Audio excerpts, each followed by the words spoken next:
Assalamualaikum warahmatullahi wabarakatuh. Salam sejahtera. Kali ini di channel Yunus Malik, saya ingin berkongsi macam mana kita nak rekodkan pembelajaran kendiri kita di Hermes. Mungkin cikgu-cikgu yang telah selesai melakukan pembelajaran kendiri bagi Gemini Certified ataupun Gemini Certified Educator ataupun Google Certified Educator Level 1 ataupun Level 2. Jadi kita boleh rekodkan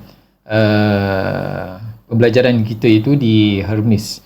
Jadi untuk itu cikgu boleh bermula daripada Delima ataupun boleh terus kepada laman web Hermes. Tapi di sini saya tunjukkan di Delima lah. Pergi ke pautan Hermes di dashboard Delima. Okey. Kemudian boleh masukkan ID cikgu-cikgu. Okey, baik. Di paparan Hermes ini, cikgu-cikgu boleh pergi ke pembangunan, pergi ke pautan ataupun kolom pembangunan dan pilih program pembangunan kompetensi. Program pembangunan kompetensi. Okey. Kemudian boleh terus ke fungsi.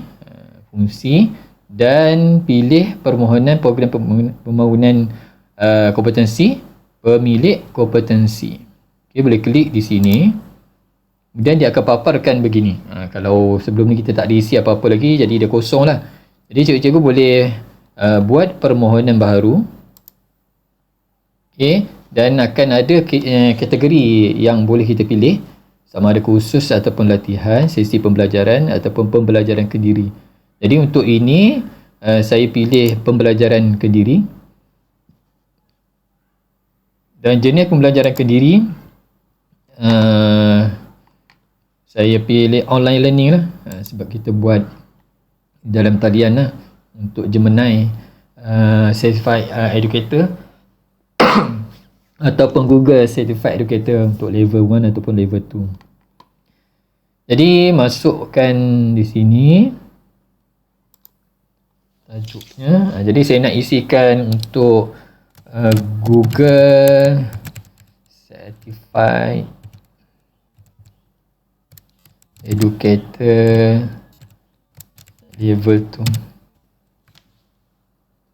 Okey, tarikh boleh isikan tarikhnya. Okey, jam pembelajaran saya letakkan 8 jam. Kemudian boleh simpan. Cikgu boleh klik simpan.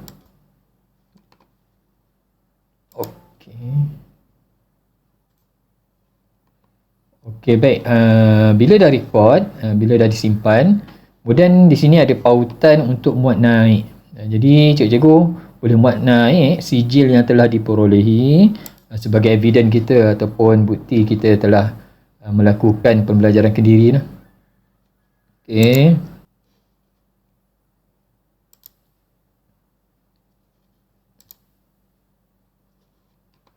Okey, bila telah selesai muat naik, cikgu terus ataupun pergi pada pautan ataupun butang hantar untuk dihantar kepada pentadbir.